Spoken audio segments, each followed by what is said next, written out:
Hello children, எல்லாரும் எப்படி இருக்கீங்க?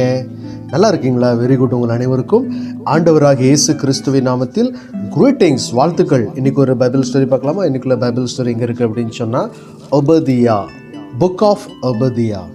ஒபதியா ஒரே அதிகாரம் தான். இந்த தீர்க்கதரிசியினுடைய புஸ்தகம் ஒரே ஒரு சாப்டரில் எல்லாம் முடிஞ்சிருது, சரியா? அப்போ இந்த ஒபதியா யாரை குறித்து அந்த தரிசனம் அவருக்கு கிடைக்குது? அப்போ ஆண்டவர் கொடுக்குற அந்த தரிசனத்தில் அவர் யாரை குறித்து பேசுகிறார் அப்படின்னு சொன்னால், ஏதோமைட்ஸ் ஆர் ஏதோமியரை குறித்து அவர் என்ன பண்ணுறாரு? தீர்க்க தரிசனம் சொல்கிறார், சரியா? அப்போ இந்த ஏதோமியர் யார்?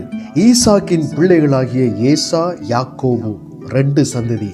அப்போது இந்த ஏசாவின் சந்ததியில் வரவங்க தான் யார்? இந்த ஏதோமியர். அதே மாதிரி இந்த யாக்கோபின் சந்ததியில் தான் இஸ்ரவேலர் உருவாகிறாங்க. அப்போது ஒரு நேரம் பயங்கரமான பிரச்சனை. இந்த பாபிலோனியரால் இந்த இஸ்ரவேலருக்கு அல்லது இந்த யூத ஜனங்களுக்கு பயங்கரமான பிரச்சனை. அப்போது இந்த ஏதோமியர் என்ன பண்ணுறாங்க? கை கட்டி பார்க்குறாங்க, எதையுமே தட்டி கேட்கல. அவங்க தானே யூத ஜனங்கள் தானே, என்னமான ஆயிட்டு போட்டு, நாங்கள் நல்லா இருக்கோம்ல, அது எங்களுக்கு போதும். அவங்களுக்கு என்ன ஆனாலும் பிரச்சனை இல்லை, எப்படி ஆனாலும் பிரச்சனை இல்லை, யார் வேணாலும் இந்த ஜூதாவை அட்டாக் பண்ணட்டும், அந்த இஸ்ரவேலரை அட்டாக் பண்ணட்டும், we don't care, எங்களுக்கு அதை பற்றி கவலையே இல்லை அப்படின்னு சொல்லி இந்த ஏதோமியர் அவங்க இஷ்டம் போல், அவங்க விருப்பம் போல், அவங்களுக்கு ஏற்ற ஒரு வாழ்க்கை வாழ்கிறாங்க. அது ஆண்டவருக்கு விருப்பம் இல்லாத வாழ்க்கை, சரியா?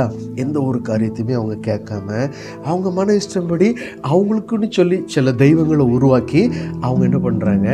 ஆண்டவருக்கு பிரியமில்லாத வழியில் நடக்கிறாங்க. இப்படிப்பட்ட நேரத்தில் தான் ஆண்டவர் இந்த ஏதோமியருக்கு அகெயின்ஸ்டா தீர்க்க தரிசனம் சொல்ல வைத்து இந்த ஒபதியா சொல்கிற அந்த காரியம்தான் இந்த புக் ஆஃப் ஒபதியா, சரியா?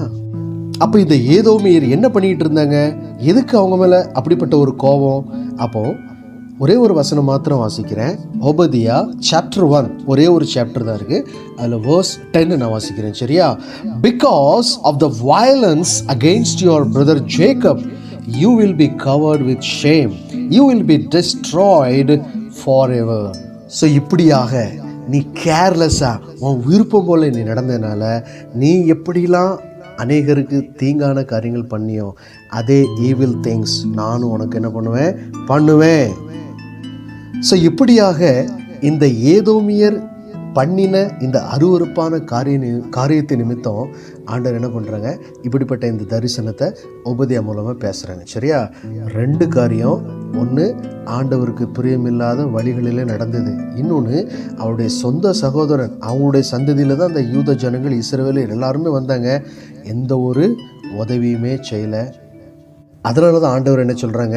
கர்த்தருடைய நாள் சமீபமே வந்திருக்கிறது, நீ செய்தபடியே உனக்கும் செய்யப்படும், உன் செய்கையின் பலன் உன் தலையின் மேல் திரும்பும், நீ என்ன செய்றியோ அதுதான் உன் தலை மேலே வரும் அப்படின்னு சொல்லி இந்த ஏதோமியருக்கு ஆண்டவர் உரைத்த அந்த தரிசனம் ஒபதியாவின் மூலம் கூறப்பட்டுள்ளதான் இந்த புக் ஆஃப் ஒபதியா, சரியா?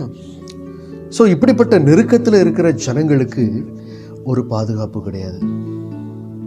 ஆனால் அந்த இஸ்ரவேல் ஜனங்கள் தங்களுடைய நெருக்கத்திலே கர்த்தரை நோக்கி கூப்பிடும் பொழுது ஆண்டவருடைய கூக்குரலுக்கு செவி கொடுத்து அவர்களை எகிப்தியரின் கைக்கு, அந்த அடிமைத்தனத்திலிருந்து அவர்களை விடுவித்து பாதுகாத்தார் அப்படின்னு சொல்லி நம்ம பார்க்குறோம், சரியா?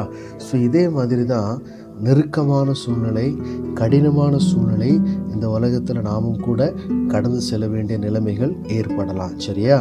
அப்போ அந்த நெருக்கத்திலேருந்து வெளியே வரும்போது தான் அந்த நெருக்கத்துக்குள்ள அனுபவம் என்ன அப்படின்னு சொல்லி நமக்கு தெரியும், சரியா? பாருங்கள், லோக்கல் ட்ரெயினில் ஏறுறோம், இல்லை லோக்கல் பஸ்ஸில் ஏறுறோம்னு வச்சுக்கிடுங்களேன், ரொம்ப நெருக்கமாக இருக்கும். அந்த பீக் ஹவர்ஸில் போனீங்கன்னா பயங்கர கூட்டமாக இருக்கும். அப்போ அந்த நெருக்கத்தில் நம்ம இருப்போம்.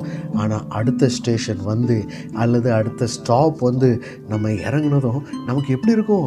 ரொம்ப சந்தோஷமாக இருக்கும். ஸோ இதே மாதிரி தான் நல்ல வெயிலில் நடந்துக்கிட்டு இருக்கோம், அப்படியே மேலெல்லாம் சுடுது. அப்போது நம்மளுக்கு ஒரு நல்ல பெரிய ட்ரீ கிடைக்குது. அப்போ அதுலேருந்து ஒரு அழகான ஷேடோ இருக்கும்போது அப்போ தான் நமக்கு என்ன தெரியும், அந்த வெயிலுக்குள்ளே அந்த வேதனை, அந்த அனுபவம் நமக்கு வந்த பிறகு தான் அந்த நிழலுக்குள்ளே அருமை தெரியும் அப்படின்னு சொல்லுவாங்க. சரியா? வெயிலில் போனால் தான் அந்த நிழலுக்குள்ளே அருமை தெரியும் அப்படிம்பாங்க. ஸோ சில நேரம் ஆண்டவர் தம்முடைய வல்லமைகளை நிரூபிப்பதற்கு ஏதாவது சின்ன சின்ன நெருக்கங்கள் வந்தாலும் நம்ம என்ன பண்ணுவோம், ஆண்டவரை நோக்கி நாம் கூப்பிட்டால் நிச்சயமாக ஆண்டவர் நமக்கு என்ன பண்ணுவார், உத்தரவு கொடுப்பார் என்பதை நினைவுறுத்தும் வண்ணமாக ஒரு அருமையான வசனத்தை தியானிப்போம். Psalm chapter 120 verse 1. I call on the Lord in my distress and he answers me. சங்கீதம் 120 வசனம் 1. என் நெருக்கத்திலே கர்த்தரை நோக்கி கூப்பிட்டேன், அவர் எனக்கு செவி கொடுத்தார். ஸோ எப்படிப்பட்ட நெருக்கமாக இருக்கலாம்? ஸ்டடீஸ் சம்மந்தமான நெருக்கமா, ஃபேமிலி சம்மந்தமான நெருக்கமா, ஃப்ரெண்ட்ஸு சம்மந்தமான நெருக்கமா, டியூஷன் கிளாஸு சம்மந்தமான எப்படிப்பட்ட நெருக்கமாக இருக்கட்டும், எப்படிப்பட்ட பிரச்சனைகளாக இருக்கட்டும், நாம் ஆண்டவரை நோக்கி கூப்பிடும் பொழுது He answers me, அவர் எனக்கு செவி கொடுத்தார். நமக்குன்னு சொல்லி நம்முடைய விண்ணப்பங்களை கேட்பதற்குன்னு சொல்லி நம்ம ஆண்டவர் ஆயத்தமாக இருக்காங்க. ஸோ எனவே அவரை கூப்பிட்டு அவரோடு கூட நடைபெறுவோம். அவர் நிச்சயம் நம்மை ஆசீர்வதித்து வழி நடத்துவார். Okay children, take care, bye bye, thank you.